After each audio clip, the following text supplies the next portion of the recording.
What it do, what it do? It's your boy PG13 with PDT Production, and I'm back with another artist interview. And I know it's been a minute, man. Y'all ain't seen me in a long time. And matter of fact, this is my first interview of 2026, and I'm here with one of the dopest, the toughest to me. You know what I'm saying? People may have their own, whatever. But I feel like this is one of my favorite artists in the Low Country. Y'all boys definitely gotta check him out. But he go by the name Brandon Robinson, man. Y'all boys give him a round of applause, man. What's good, my boy? How you been, bro? Man, just chilling, man. Just dropping tape. Man, I know it's been a minute. I know these interviews you can get a little nervous. I know this is your first interview. Yeah. And this is my first one in a long time. Okay, but what's up, bro? How you been doing, dog? Man, just chilling, bro. Dropping music. Yeah, I see that, man. We're gonna get into that. But the first thing I want to ask you, bro, this right here, just I saw this online, bro. I want to know, like, what's up with the fingernail polish, bro? All right, so like even my shit still kind of red right now. Like my grandma just took my shit off like yesterday, but fingernail polish, bro. Really, man, it really was just promo. But I mean, Sure. I feel like it fit the album. Like feminine wash. This was definitely for women. Like love songs. You know what I mean? And just to go right here, like, bro, like a lot of us is raised by women, Right? Like, things we see, like, all that. So, just that energy, like, I wanted to integrate that energy, and I didn't want to be like I feel like a lot of us shy away from that feminine energy because, Right. We are raised by women, but we don't want to be seen as soft or he a punk or he gay or whatever. So Yeah. I leaned into it just for this album, and also, bro. Free promo, bro. Niggas see you in any way. I mean, any way that they could see you as less than them. So, Right. I mean, obviously, we not supposed to be homophobic or all that. But Yeah. with gay stuff, if a nigga think you gay, he think you less than him, and he want everybody to know it. So when I pop out with the fingernails on, bro, I already know niggas, women, everybody. They gonna send it to everybody, and I needed that. I post a regular post, it might get 200 views or such and such. I post fingernails 2,000 in 2 hours. Okay. So it's strictly on that. I just needed everybody to know what was about to happen. So it's basically like you basically like trolling it for the promo. Basically, Yeah, that's but what you it's not trolling because this really part of my album though. You see what I'm saying? Right. So with this promo, like even a lot of stuff I was posting, it's like 50% trolling, but 50% what I'm trying to show to you. You see what I'm saying? What I'm trying to build is image. We gonna get into the album, but with the fingernail polish, I see a lot of people do like they be doing like the black nails. But what made you say this the color that I want? This the color that's gonna grab everybody's attention? Cause black nails, obviously people rocking with them black nails because of like Young Boy. Yeah, if Young Boy do it, it's cool now because they classify him as a gangster and a real nigga, and they want to be like him. So, but I popped out red like just to like red is a color, man. You see that, you stop, man. I wanted you to stop. I wanted you to see it. If I would have did black, niggas would have been more, seeing it. All right, cool. Might have liked it. Scroll by. That red gonna make you stop. Make you want to show your mama this nigga got red. Nah, you right. You right though. But yeah, man, with the fingernail polish, like and you said your grandma just helped you remove it. How they felt about it? Like your family, your people. What they was saying? I know it was some talk around the house of the family, because every family got that certain talk that they do. So it started like last Saturday, and I was like, I think I called my mom, and I asked her like, was it a sin to paint your nails type shit? So she was like, oh, she don't know such and such. So then I called my stepdad, and I think he was like, he had looked on Google or whatever, and I think it was like, yeah. I think it said yeah. So I was like, all right, I ain't gonna do it. But then, and I just was like, bump it, I'm finna do it. Like, I just hopped out with it. But, like, grandma, first, she kind of screamed, like, nah, you not getting your nails painted, because I think they was, like, together or something. But then, I let her know, like, it was, like, promo or whatever, so she kind of chilled out. But, like, other sides of the family and stuff, bro, it was getting, like, crazy. Like, everybody calling, yo, are you okay? XYZ, just like fear. Like I don't know if it's a mental thing or homophobia, but like homophobia is real. Like people Right. actually like the same way somebody will call if you get shot at is if somebody think you gay, bro. Like you're gonna get them same type okay. of feelings. People. So I'm gonna cut you short. Like your people basically thought you was kind of coming out of transitioning out of the I closet. don't even think they thought I was coming out of the closet. That was like under. That was like the second level. The first level was just they thought I was crazy. Yeah. That's it. Just like, are you okay? Blah, blah, blah, like on some mental health check type of. Yeah, my first thing, bro. When I saw it, I had two thoughts of it. Mm-hmm. Gay wasn't one of them. Okay. Because I know you personally, so I know it. You know, I knew it was a promo stunt move. But also, I kind of thought, you know, you was going through something mentally. See, yeah. I really thought you was going through something mentally. Like when I saw you, one post I saw you cut your hair bald, and I was shocked. For this, right? Or no? No. In the past, I saw. Okay. That's what. Can we talk about that? Yeah, we can talk about that. Can we do it now? Yeah, because I thought that was a lot of the bald head, bro. Was I don't want to say the barber name because he a fluent barber down here, and I'm not going to hate on him. Right, bro. I went to this man's shop for a regular cut. Like I got now a tape. Matter of fact, Diego, shout out Diego. Diego did this. He get my hair right. Diego. I do got a weird cut though. Like my temps is weird and my tape line kind of like whatever. But I went to the dude barbershop, bro. This was 2022 November, right before Thanksgiving. Right. I just want to tape up and a temp. Bro, when I tell you, bro had my tape up like crazy, like back, lopsided, all that. Right. So when I see this junk in the mirror, I just straight tell bro, shave my head, bro. Like, this not it. Like, shave my whole head off. Then I had a beard. I told her, bro, shave that off. I was about to shave my eyebrows. You told the barber? I told the barber, bro, take everything off. And he did take my beard off. I was about to take my eyebrows off to the point, like, bro, whatever, bro. Dang. Like, you know, that's the first time. Yeah. You know, when you a little kid, everybody get messed up haircut. Yeah. This is the first time, like, as a teenager, grown person, nigga gave me the worst cut I ever had. So I said, I'm going to start over, got the body. Bro, that joint actually made me cry, though. Like, when I bought my head, bro. Yeah. So it's like, bro, I was frustrated. Like, everything in my life was just. That's the thing. See, okay, so for me, looking in from the outside, it's like, I feel like I thought you know, just looking in, like I say, this dude is real life tough because I said you don't care about what people think about you. You do this, but now that you telling me that it made you cry, so it made you feel bad on the inside.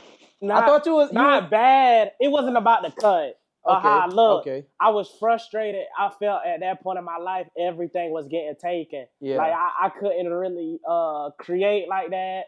You know, couldn't really be with my friends. Like losing like money, anything you could think of, I was losing it. And like my hair was the last strike, like you know, you lose your hair, So I wasn't sad, I was just like frustrated, like, bro, why is I'm losing everything type vibe, you know? But it was more on that. I get it. And then I just got a problem with posting everything that happened to me. I be feeling, you know, aura, you know the word aura. Yeah. I be feeling like I got so much aura that I be like throwing it away. I just be like, bro, I got a bald head, it looks stupid. I'ma post it, let everybody see it. Like, I'm just one of them people. Like, okay, you just I feel so cool that when I fail, I got to post it. Yeah. I'm trying to stop doing that. But like sometimes I feel bad for other people. Why? Wait. Why you feel bad for other people? I feel bad that like I'm so cool and do certain stuff so well that I have to show them like I'm a human. Like, bro, I have like you know, I might get so fresh that I might rock a trash fit just to let them know, like, bro, I rock trash fits too, like you. Like, I'm not a god type vibe, but you know. But some people do the opposite. Yeah. Some people only post best cut, best fit, best money. Like putting on, and that's fine. Like, they get the girls, everybody like them, but you know, I just take the kind of different route. Like, I usually post my low lights.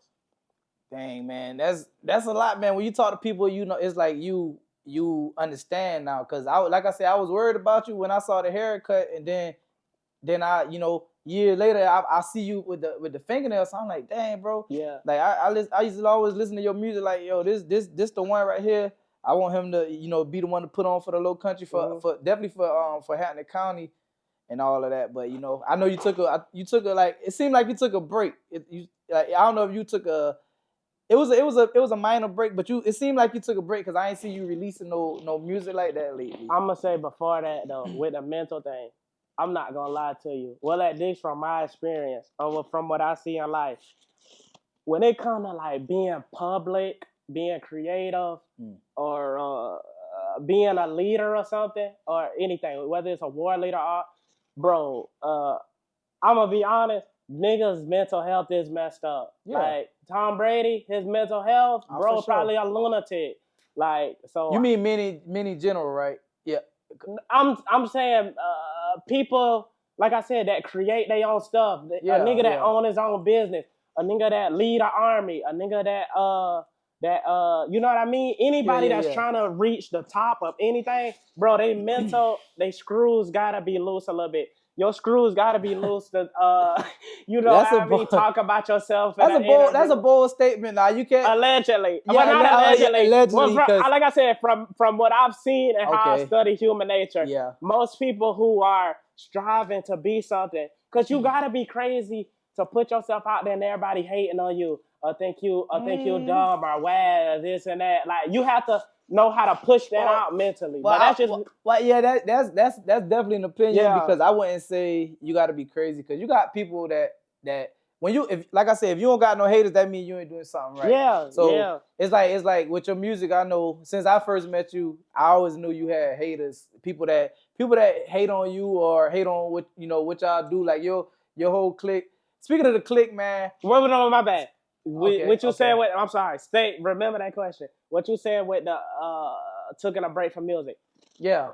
Bro, I guess maybe for 10 years, I've never took a break from recording music or even dropping. But, I'll drop it. I started on Take. Mm-hmm. Then we went to Audiomack.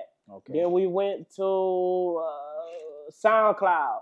Then we went to putting on all platforms. Mm-hmm. Then we reverted off all platforms.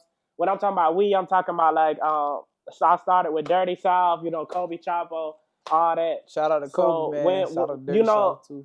And then after, it took all our stuff off all platforms. Then we went to YouTube. So I move around, I might delete music. But if people that really watch me and like stay locked in or close to me, I never stopped making music and I never stopped dropping music. I don't think I took longer than 2 weeks off of music in 10 years. But yeah, so I never took a break, but it's just not public or pushing it because it's just like ideas. I just drop ideas. I let you see it, but it might not be finished. It might not be ready for everybody to see. So I know you was just speaking on Take and all of that stuff like that, but I do notice like you since I met you always been the type to record your own music instead of that, instead of versus the studio. Yeah. Are you like? Are you able? Do you think you'll be able to just like? I know you've never been in the studio before, but I'm saying you able to go in the studio and record the same way you would if you was by yourself, or you like your own recording? I believe I do, or even the engineer believes that I do. Like the engineer, shout out Cobb and my other engineers. When I go to the studio, they feel, what I'm recording and they like, bro, that was fast. Like, same way I do it by myself or XYZ. But just lately, like the studio don't give me like, it's good. And I guess people like it and like that's how that music sounds. Like a certain way music sounds that's popular. Like a Bossman D-Lo, how his music sounds, clear, crisp. He on top of the beat. You can hear everything he's saying. But I'm more like, I like old music, like vinyls, like Marvin Gaye, like when your vinyl got dust on it and it crackle and you kind of missing some of his words and all that. So that's why, I go to the studio, record something. The engineer might be like, "Bro, this is fire," and I'm like, "But I don't feel it." Like when I record my own stuff on my phone, like this, like the imperfections make it me. Like, you know what I mean? But I definitely, when I go to the studio, I get down. I can get down on my phone. Right. So I never, me personally, okay. Yeah, I mean, I know a lot of people know me. Y'all know I used to do the music heavy. Every now and then I may jump into it here and there, but more than less, when I was doing music, bro, I never recorded off a phone. I never had that In your opportunity. life? In my life. I never recorded off the phone. Okay, I recorded off a computer before. But that's just like with a mic. Yeah. But that's kind of like the studio. But the thing is, I used to make sure, like, I started off with a little computer stand-up mic, and then I made sure I got a nice quality mic, like, you know, a heavy-duty mic, you know, just to put the sound out there for, like, you can listen to some music I dropped in 07, and it still sound cool. But did you have like the noise cancellation? A couple of times I did, but now, like, once I got in that studio for the first time, I fell in love with it, bro. I never went back to recording myself, and I feel like it's a lot of people go to the studio for the feeling, because the vibe that it give you when you in there, like and the image, yeah, definitely, man. People love seeing that, like taking pictures in the studio. Yeah, but I feel like you more like original, so like I feel like you could do the best of both. You could go in the studio, kill the session, you could get your image, and you could get the feel, but also you could go home and record yourself and get the same feel. You may not get the same image, but you get the same feel, because you know how you want it to be, like a deep soul type of touch. Yes. Yeah, definitely. But even with I'm like people, cause I'm young, you know, I might do crazy stuff, and and you know what I mean. Well, I'm not. Well, they say I'm about to be I'm about to be 25. So nah, you still I'm not young. Definitely. But you know, the OGs might look at this nigga like, man, he recorded off his phone. But I've been through almost every level of music, you know, that you. So you know, like I did start off my phone, but like even to the point of punching in, you know, that's like a young technique, right? Definitely. People don't know. You know, first I would take people's songs. Like, if I liked your song, I would get the beat off Instagram. Well, even before that. Look, see, now I'm about to start rambling. We're going to talk about that punching in, but, too. We're going to get on that. Music, I'm going to say I started that. I remember I was 5, and I used to study Lil Wayne, and I understood, well, maybe 8 years old. I understood punchlines. Like, I would listen to him so much that I started understanding punchlines and how to build them. So I would start writing raps where I have the punchline first. Yeah. Then I would da da da da da da da da, and it come to the punchline. I would da da da. So this 8 years old, but I never understood that as a human, like, just, you know, you from Hampton County or whatever. I didn't understand that we could do music. I thought Lil Wayne. I'm a kid though. I thought Lil Wayne was born. I thought Lil Wayne was born Lil Wayne and was already famous and rapping. Oh, man. So I was just doing it for the freedom. But what I say is, okay, so after that, you know, I grew up, you know, we recorded on the computer too. Audacity, you ever know what that is? Yeah. I used to record on Audacity with just maybe plug in headphones and, you know, have to yell over the beat because I didn't know levels. So I would yell over the beat, blah, blah. You know, then we graduate that to tape or whatever, and I would steal people's songs, take their instrumental, and just sing their whole song without their lyrics, right? After that, I go to, now this is what I'm saying with how OGs relate to me, at least. Remember, when you first started music, did you think that you couldn't stop when you was recording? Yeah. You thought you had to do it one take? Like, you thought that's how they was doing That's it? what I want to talk about. Okay, go ahead. I'll let you finish. I used to record, write my whole rap, write my hook. Y'all don't know that. If you don't create music, you don't know this pain. Nigga, you rapping the whole 3-4 minutes, however the beat is. If you mess up one word, nigga, you gotta start again. You mess up one word, you gotta start again. I don't care if you to the last word of the beat and you say the wrong word, you gotta start again. You do that 40 times. You know what I mean? The frustration, like the you know what I mean? Like, so people, because I'm young, they might think, oh, he punching in a freestyle and but I come from the pureness of rap, the pureness of music. So, one more thing. And even with the Closet Studio, I come from that with X and Brunson. He had a studio in his Shout closet. out to X. And just to drop a little gem, even though I said a woman, when I was Lil Slime, you know about that era? Yeah, I remember that. I credit that to a woman that I was endeavoring cool with. And I feel like she slimed me, so I kind of took on that persona musically without even knowing, you know? Yeah. And we recorded at X Studio in his closet, and I said an ad-lib. I said Lil Slime. I was Taco Savage for a long time. Yeah. I said an ad-lib. It wasn't even a lyric. I said an ad-lib that was Lil Slime, And from that day on, that's what transitioned to me of being Lil Slime and just having my run on this thug type of vibe. Right, We we gonna talk about both that. All right, because I got now you said a mouthful, so I want my bad. Okay, I'm a ramble. Okay, with the punching in. Okay, cool. I'm gonna start out with the punching in. Okay, so when I was really making music or whatever, I was always so focused on one take. We go in the studio, we gonna kill one take. Yes. So I'm not gonna lie, bro. Like I used to practice in the mirror every day before I hit the studio. I go to the studio, I kill it with one take. But eventually I got to the point where like I was to the point where like I'm killing it one take, but then they created this auto tune. They didn't have auto tune without, well they had it, but it wasn't easy to get like that. So when they finally threw auto tune on me, I was like, okay, dang, it made me sound different. It's sometimes it's hard to do one take with auto tune. You gotta punch it in.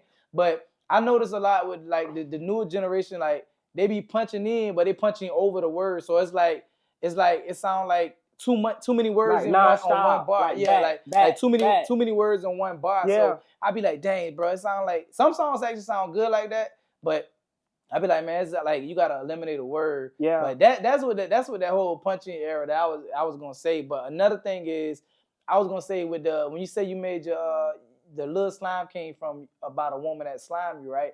So I feel like she slimed me. Okay. She may not feel like that, and other people may not feel like that. This is my opinion and my heart. So with that being said, this is one of my questions I was gonna ask you.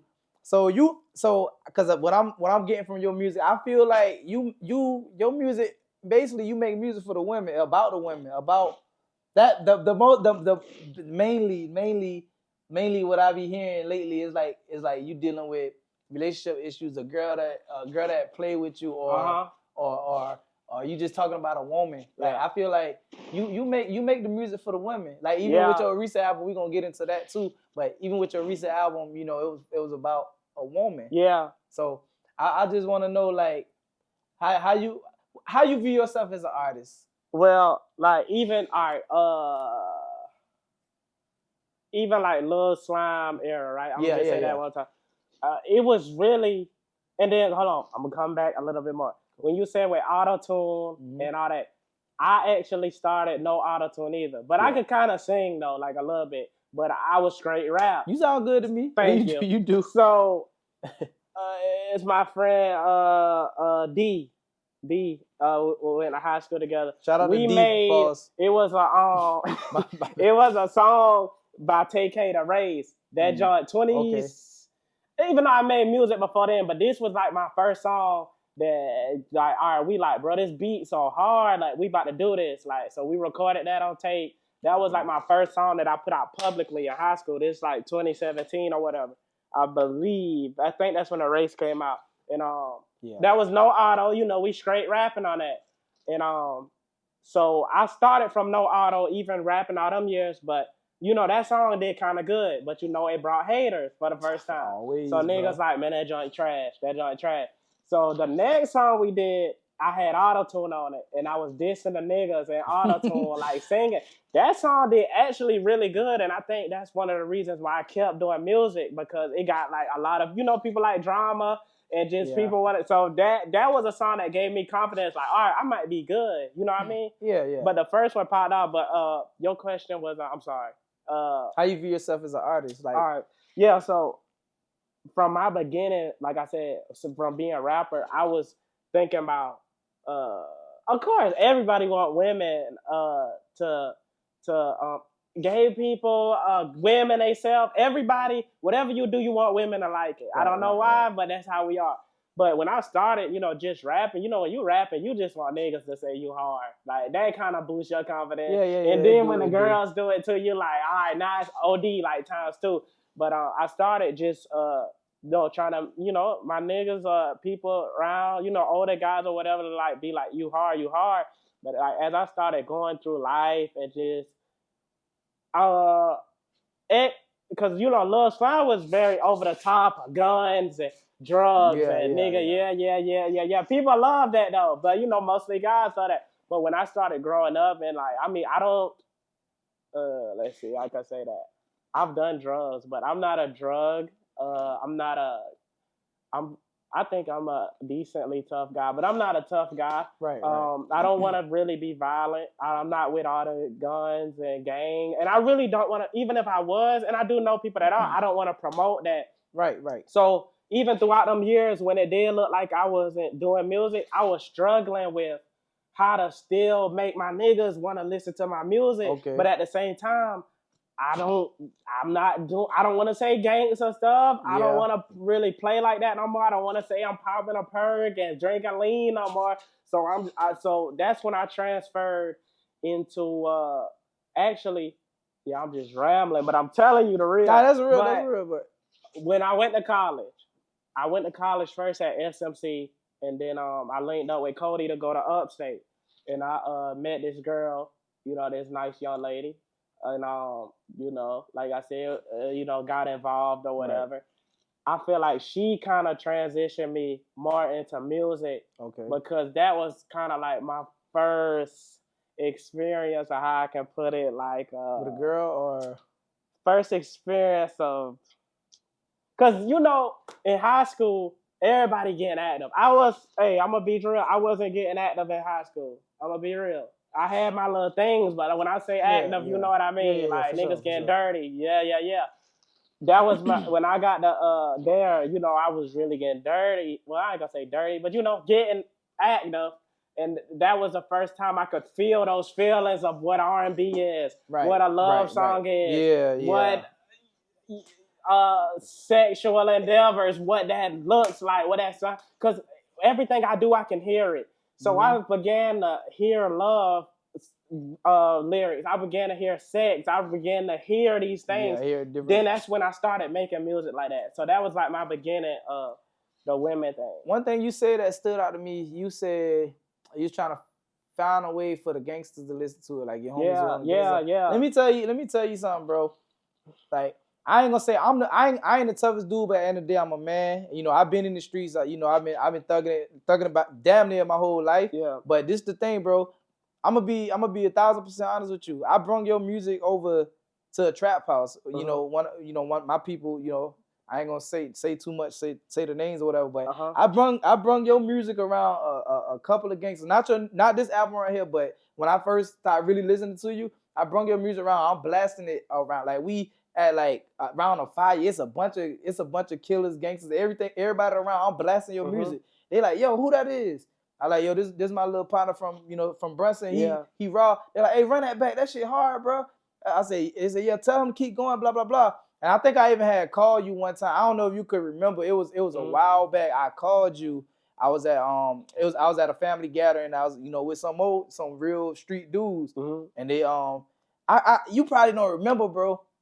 Matter of fact, my uncle, I let you talk to my uncle one time, and he was telling you, like, hey, bro, that shit hard. Keep going, keep doing what you're doing, blah blah blah. And I remember that because we was right down, at my people crib and shit like that. And so I feel like, bro, if long as your music good, it don't matter about the gangsters. The real gonna feel your music, bro.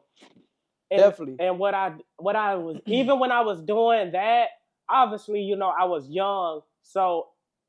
When you're young, you kind of got more energy, more creation. Yeah. But when I was creating that, it was never out of. When Denzel play a gangster in a movie, right? He's so good at making you believe it that a real gangster is not mad at Denzel for playing. He's not gonna say, man, nigga, Denzel, you went to acting school. You ain't no gangster. Right. He respect that Denzel is showing his life on TV, and he like, man, that nigga did that good, man. All the gangsters gonna rock with Denzel. Denzel come through, they gonna treat him like a gangster. They know he not, he Denzel. So that's how I created music of when I'm giving you street stuff, man, we gonna shoot that nigga. I'm really rapping it from a nigga that's actually gonna do it. So when a nigga that's actually gonna do it, listen to it, he cool, like, that's what I would have said. He don't rap though, but he like, man, that's what I would have said if I was going. So that's how I created music from that. But I just didn't want to do it no more. I felt like if I don't do it, I don't have a right to promote that to people. Yeah, I mean, I leave that lane for the people that. Yeah, that's a different lane. You know what I'm saying? Cause I went, me personally, I wouldn't rap nothing that I never been through. So and I feel like when I listen to your album and stuff, I feel everything you talk about. I could feel it because I could feel that it's genuine. It's coming from experience, like shit that you really been through.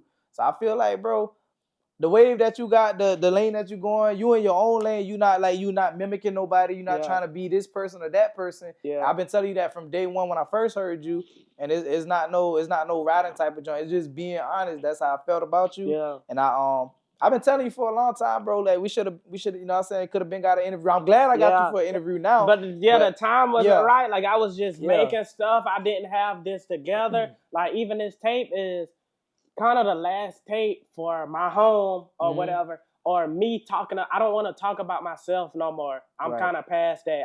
All through these years when I've been going through breaks with music, I've been talking about myself, my problems, and a lot of people been listening to it like, bro, we don't want to hear that, or like, we don't relate to it because that's your problem, and might not be going through that. You know, I'm in a different lane in life, but this is the last tape of home, like how I felt, what I wish I could have said when I was 15 years old about situations I was going through. So I'm trying to get out of personal music and make things higher, like, you know what I mean? Like, just imaginary songs and stuff like that. Yeah, man. That's positive. Your fans come. It's not about from who around you, because you know some people you may go down here and blow up this way before you blow up home. Yeah. And then you come back home, not everybody on your wave. But I got love home. I can't lie. I really do. Like, it's crazy. But I'm just saying, because when you was like, nah, bro, you not making music about yourself because people can't relate. But people can relate if you know. In other places, I didn't know. Well, yeah, because like I said, like the music I was making, I was only making music about me. Yeah. But a lot of people felt that. I had people writing me letters like, hey, you helped me with suicide. I was going, I was going through it. I listened to your music, crying, like men and women, like kids and adults. So I'm just like, damn, it make me feel like sometimes I feel like I fail people, because a lot of people still reach out to me. I can show you like emails, all of this. People like, bro, I really need you to get back on the music, bro. Like you is my motivation, blah, blah, blah, this and that and the third. Yeah. But I'm just like, bro, what I do now, I make money. I feed my family. You know what I'm saying? I try to do it. Don't get me wrong. I was getting money because I was been doing music for so long. I know how to copyright and put stuff like that so I can get a real check. And I actually was doing that. But it's not more than what I'm getting now. So that was the whole switch over. So I'm just like, man. But anyways, I want to talk about. We're gonna get into this album, bro. You got a nice, crazy album, bro. Wait. And I want to say this, and we're gonna touch on this as artists. Okay. When they be telling us, man, say we make a real pain song or something, they like, man, keep making that. That's helping me. But I don't think, and I'm speaking from me. I want to see, do you relate? Bro, making that music, it hurts to make that. And when you living it, then you recorded it, then you listening back to it. Bro, it's bringing your life down because you down there drowning in everything you going through while I'm trying to please you. Yeah. Like, I'm helping you get through your stuff, but me making this, I'm just stuck in my stuff. You felt like that or no? Yeah, bro, I ain't gonna lie. Okay, bro. Like, it's tough. I know this about you, but I want to talk about this for a second. I know I performed on stage before. It's actually on YouTube. I performed a song that I did for my cousin that got killed. And I cried, bro. I cried on stage. I'm rapping, and I couldn't even rap. I'm crying, and I had two cameramen with me. One of them was in the it was like a real big arena. So one was up to the top, and one was down on the ground. But the one that was up top, he told me he had to cut the film where he was at, because he said it was an older couple was sitting up there, and as I was on the stage crying, they was up there boo-boo crying. So he said he started crying. So he said he had to cut the camera. But like I said, the video live on YouTube also. But with the Making the Pain song, bro, I was like with the pain music, I was like, bro, I gotta get out this lane. Because it's hurting you. Yeah, but I gotta do something different, because I felt like I started getting in that one lane, talking about my struggle, talking about my pain. Yeah. I'm losing people left and right. So that's why I started, I had a song I made, Life of the Party. I started trying to transition over. Uplift yourself. Yeah, I try to uplift other myself. People. Yeah. I want you to smile when you hear me. I don't want you to, know. That's what I did. I said, man, I got to get out this one lane. But it took a while for me to pick that up. Yes. But but yeah, man. You ready to get into this album, bro? Definitely. Let's get into this fucking album, bro. Definitely. My dog Brandon Robinson just dropped a fire ass album. It's called Feminine Watch, man. Let's let's talk about the cover of your album, man. Yeah. What's up with the cover? Break down to the people what's up with the cover. Like The I want to know cover- too. The cover is my mother, Mhm. her senior year in high school. That's dope. I'm gonna tell the like Shout out the, to Mom Dudes. the best. One of the reasons was like, one of the reasons was like, you know, girls, bro, it's gonna sound weird, kind of. Well, they 18 and seniors, right? I'm talking about 18-year-old seniors. But most women, they senior year is like they peak of beauty. Young women. Let's clear that. Young women, young adults. That's the best way I can see it. Young adults. Young adults. Okay. They peak of beauty. Mm-hmm. At least that one picture. You know, every woman senior picture is fire. Okay. So you know, that's like they peak of beauty, and I thought this tape was a peak of beauty for me, and it was reminiscent of my high school days. And you know, I was kind of flexing. I feel like my mom dudes look better than a lot of these like girls senior picture. I feel like she's stunting on them, so I flexed my mom right quick. You know, she looks beautiful, like Whitney Houston vibe with the chain on. A lot of these hoes can't do that. So I told my mama, like, these hoes can't mess with you. I'm gonna use you as my album cover. So that was that was definitely the beginning on that. And just like a correlation of the woman that this technically is about, that name would be unmentioned, redacted type of vibe. But just like in a way, you know, I kind of feel like she is like a mother to me, in a sense of like birthing feelings inside of me that made me want to create in my life on different levels. Like, and like, this is, in my opinion, the best music I've ever made at one time. And like I said, she's almost like the mother of it. Like, she the muse of it. I mean, I couldn't use her picture, you know, but you know, closest thing to it was my actual mother. And, you know, same type of love that I have for them, like unconditional love type vibe. So you and your mom, y'all got a real tight, we locked in, like locked in. Okay. Yeah. So on the song on the Feminine Wash album, definitely y'all gotta check that out. But on that, you got a song called Drunk Sex, man. No, we gotta get into it. We gotta get it. We gotta. It's not drunk sex. It's drunk tonight and drunk call. Okay, hold on. No drunk sex. Not drunk sex. I didn't do that. I've done it before. I've done drunk sex before, but I did not make a song about it. I'm sorry. I'm sorry. Yeah. It's well, I like both, but it's Drunk Tonight. Drunk Tonight. Okay. Let's talk about that song. Like, that's the one I said that was for the guys in it, or are you talking about? Is it a softer one, or is it like the club sounding one? Which one you talking about? Because they right behind each other. The soft one. Okay, that's Drunk Call. Drunk Call. Okay, call. Yeah, Drunk Call. Yeah. Let's get into that Drunk Call, man. What was your meaning behind that song, bro? Man? That is, in my opinion, people like that is my best song I ever made for so many reasons. Just one. That was something that was a song I was always trying to make from, you know, a period of my life to now. That was a song I was always trying to make, and it finally came out. I don't know what brought it out, but it finally, well, real life brought it out. That was a real life situation. When I'm on Drunk Tonight, you know, I was drinking like for the first time because, you know, something happened, XYZ, you know, da-da-da. And I'm drinking Dawn. Like, I don't even drink. I don't drink. I never drunk. Like, I drunk wine on my 23rd birthday or 22nd birthday. But, like, I'm not no liquor guy. But I drunk half of the Dawn bottle. That made. So, I thought I was going to ask you that, too. I drunk half the Dawn bottle, bro. Right, with the bros. But I drunk half the Dawn bottle. I don't drink. So, mind you how fried I am. So, I'm calling this girl like 20 times, like leaving voicemails, talking crazy, but yeah. So, you know, then we go to Waffle House. You know what I mean? I'm feeling away. It's tea on the table. Like, you know, I'm leaning on the table. The tea wastes all over me. Like, I'm just fried. But that's a part in the song too. It came out of me when I said, like, I'm spilling tea by you, but it's not hidden. Like, it just flowed out of me from real life. But those words, even though some of those words are metaphors with it too. Even those words, well, I made it like, it was a demo. So a demo for me is I just go through the whole song. I don't stop. Right. And I make melodies, but I don't make words. But it's from my heart. So you know, I made that as a demo, but everything I ever wanted to say kind of came out of me at one time. Like, you know, like, isn't it enough that you hurt me? Isn't it enough that you don't see? That from that was all I ever wanted to say.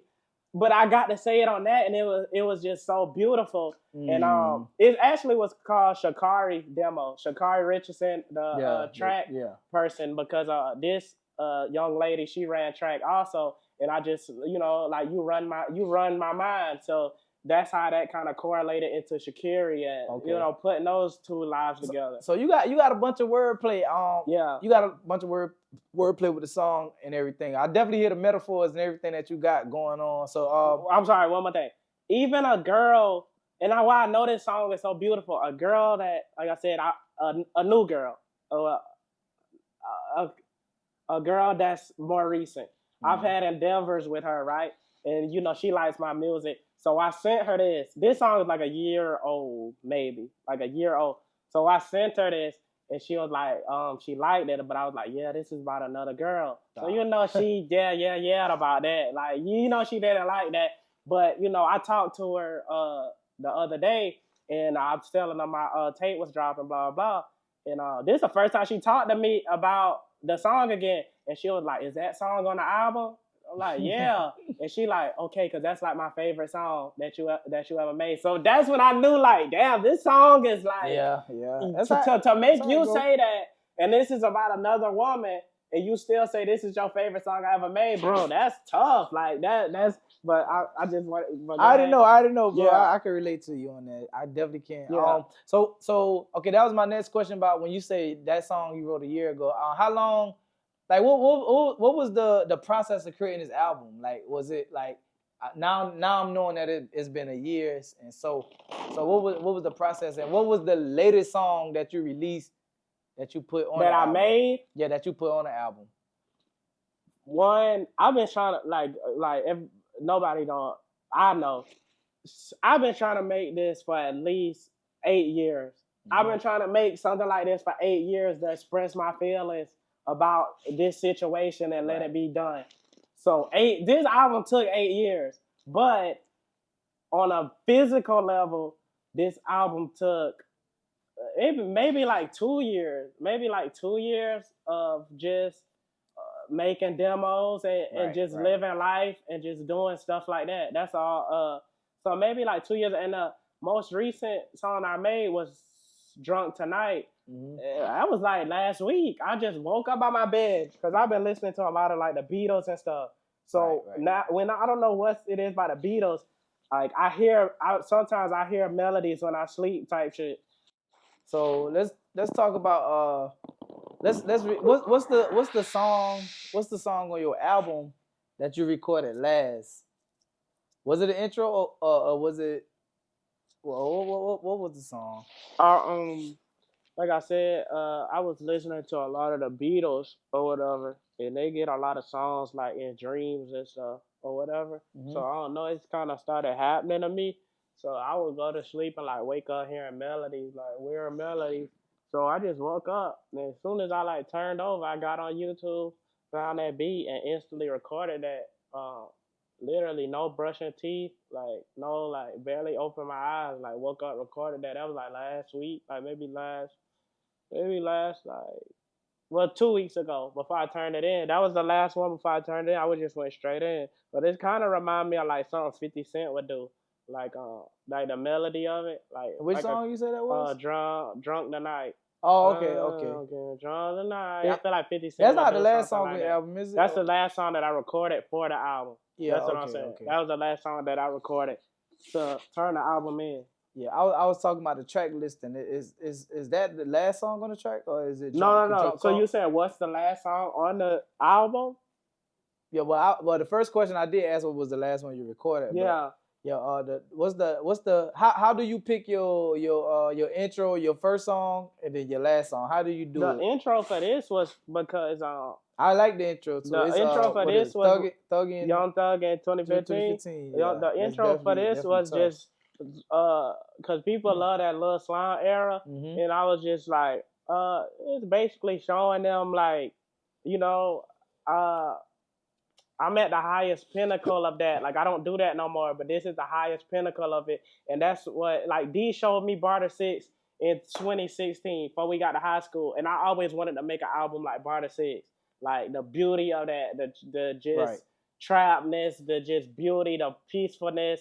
But you know, I might have took other things from Thug and made that Lil Slime era. But with this, I was just showing them the true beauty of the Lil Slime, of the thought process that I had, and showing them that, like, man, I'm at the pinnacle of this. Like, this is the top of what I was trying to do back then with Lil Slime. That is what that is, and it's just over. That was the last one that I would probably do like that. You know what I mean? So that's how I picked the intro, to let y'all know, like, it's still me, but you know, like, I'm going past now. Yeah. I definitely like that. I want y'all to tune into the album. Yeah. Man, what could the fans expect from you next? Like, what you got in stores for us? Because I'm a big fan of you. So what you got in stores for us, bro? Oh, no, man. Music videos, like I said, coming? Yeah, I'm hopeful to do that. I think a couple of the tracks, maybe 3, can get videos. But like I said, this is just like a tape for home. You know, like kind of like an ending to a chapter. You know, whatever you do expect from me, like I said, it won't be the same as this. Maybe in the same family, but definitely a whole different type of person. So just different type of music. Lord's willing, you know. I hope I make more music. I hope I do. All right. That's what you can expect. And last thing, more fit pics, I think. A lot more fit pics, because I'm just about to get, I think I'm going to get fresh. Like, I can say that. I'm going to have fit pics. The last thing I want to ask you, we're going to close it in, man. I want to ask you, if you could give if you could meet the younger you, what would be a message that you give to the younger you?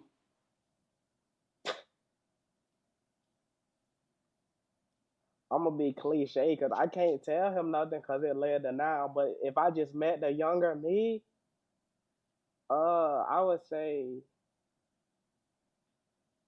I wouldn't tell that nigga nothing because he's not going to listen. Bro, he not going to listen. That's different. It's you. He's not going to listen. You got to listen to I wouldn't tell that young nigga nothing because he going to do what he do. Like, people be trying to tell me stuff. I don't be listening. That young nigga going to do it. I feel like Thug in 2015.